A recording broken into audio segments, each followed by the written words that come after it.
भाजपा प्रदेश अध्यक्ष अभिलाष पांडे ने कांग्रेस नेता पर खड़े किए सवालिया निशान। दिग्विजय सिंह को लिया आड़े हाथों, कहा कि चुनाव से क्यों है दिग्गी राजवा गायब। आपने विश्वास से अभिलाष पांडे ने दावा किया है कि उपचुनाव में 28 में से 28 सीटों पर युवा मोर्चा दिखाएगा अपना प्रभाव।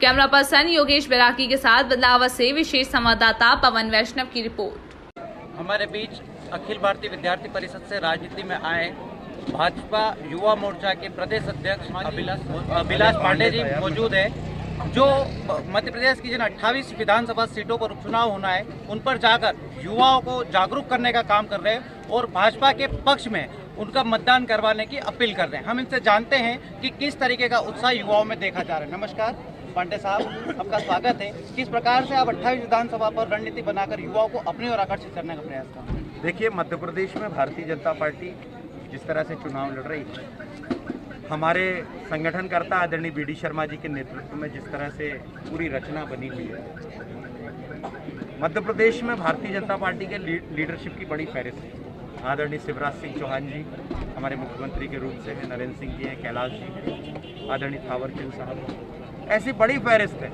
और पूरी ताकत के साथ भारतीय जनता पार्टी चुनाव पर है और कांग्रेस पूरे चुनाव से नदारद है। दिग्विजय सिंह तो दिख ही नहीं रहे हैं, डर के मारे पता नहीं कहाँ घूम रहे हैं। कुल मिलाकर ये जीत भारतीय जनता पार्टी की है। 28 की 28 सीटों में कमल। कांग्रेस युवाओं को मौका देने की बात करती है, लेकिन यहाँ बदलाव में जो प्रत्याशी था उनका कांग्रेस का, उन्होंने बदलकर एक वरिष्ठ को टिकट दे दिया है। क्या कांग्रेस युवाओं को दरकिनार कर रही है?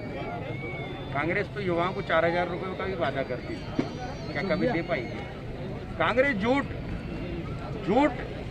इक्विवेलेंट टू कांग्रेस, इसलिए कांग्रेस झूठ का पुलिंदा है और झूठ बोलना कांग्रेस का चरित्र भी है। और कांग्रेस जो कहती है वो कभी नहीं करती, कांग्रेस हमेशा झूठ बोलती है। ये मध्य प्रदेश की जनता और नौजवान जानता है, इसीलिए इस चुनाव में कांग्रेस को उठाकर पटक देंगे और 28 सीटों पर कमल खिलाएगा। आप लीडर के रूप में जाने जाते हैं। आपने अपनी छात्र राजनीति शुरुआत की थी, उसके साथ साथ आप PhD है, बैचलर ऑफ जर्नलिज्म है। आपने राजनीति को ही क्यों अपना माध्यम चुना? देखिए, समाज में यदि कुछ परिवर्तन करने लाने की बात होगी तो निश्चित तौर पर समाज के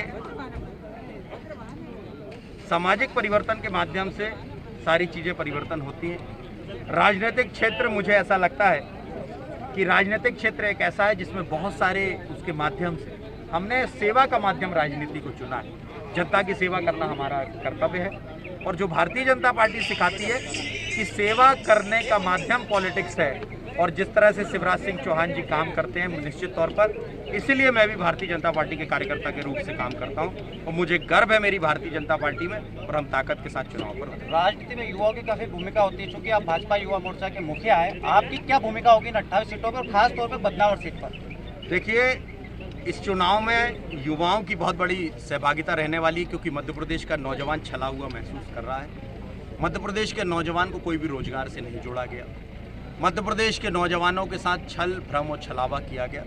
इसीलिए इस चुनाव को लेकर हम ये युवा मोर्चे की टीम से निकले हैं। 11 सदस्य हम पंचायतों में बना रहे हैं और पूरी ताकत और ऊर्जा के साथ कमर कसकर भारतीय जनता युवा मोर्चे का कार्यकर्ता मैदान पर है और मैं दावे के साथ कहता हूं कि जिस दिन मतदान होगा उस दिन नौजवान सिर्फ और सिर्फ कमल के फूल को वोट देने वाला है। कांग्रेस अब मुद्दों से भटक कर बौखला गई है, ऐसे विवादित बयान दे रहे हैं जो आमजनों में चर्चा का विषय बन चुके हैं। इसका क्या कारण मानते हैं आप? कमलनाथ खिसियानी बिल्ली खंबा नोचे की स्थिति में है और कमलनाथ कहते हैं कि दिल बहलाने के लिए गालिब ख्याल अच्छा है। उन्होंने कहा था कि पिछले साल से आने वाला साल अच्छा है, लेकिन कमलनाथ जी आप निश्चित तौर पर हारने वाले हैं और आपकी हार सुनिश्चित है और आप हारने वाले हैं। आपके चेहरे पे धूल चिपकी हुई है और बार बार आप आईने को साफ करने की कोशिश करते हैं। सबसे पहले अपने चेहरे को धोइए, आईना को अपने आप साफ हो जाए। युवा राजनीति में बड़ा परिवर्तन करते हैं, सिंधिया जी भी युवा है, उनके आने से क्या भारतीय जनता पार्टी में कोई बड़ा बदलाव होगा? सत्ता आई है, सत्ता बनी रहेगी। सिंधिया जी का हम सब लोगों ने स्वागत किया है, उनके साथ आए हुए लोगों को हम कंधे से कंधा मिलाकर उनके साथ खड़े हैं और सभी सीटों पर जिताने के लिए हम सब पूरे प्राण और मनोयोग से जुटकर भारतीय जनता पार्टी के कमल के नीचे काम कर रहे हैं। एक अंतिम सवाल है मेरा कि राजनीति में तो आपका सिक्का चल गया है, आप विधायक है, संसद में कब पहुंचेंगे? मैं एक शिक्षक का बेटा हूं, मैंने कभी जीवन में नहीं सोचा था कि मैं युवा मोर्चे जैसे ताकतवर विंग का प्रदेश अध्यक्ष बनूंगा। यहाँ तक आया हूं तो आगे का सफर भी जारी रहेगा। ये थे अध्यक्ष अभिलाष पांडे जी, जिन्होंने बताया कि मैं एक शिक्षक का बेटा हूं, यहां तक आया हूं तो आगे भी जाऊंगा।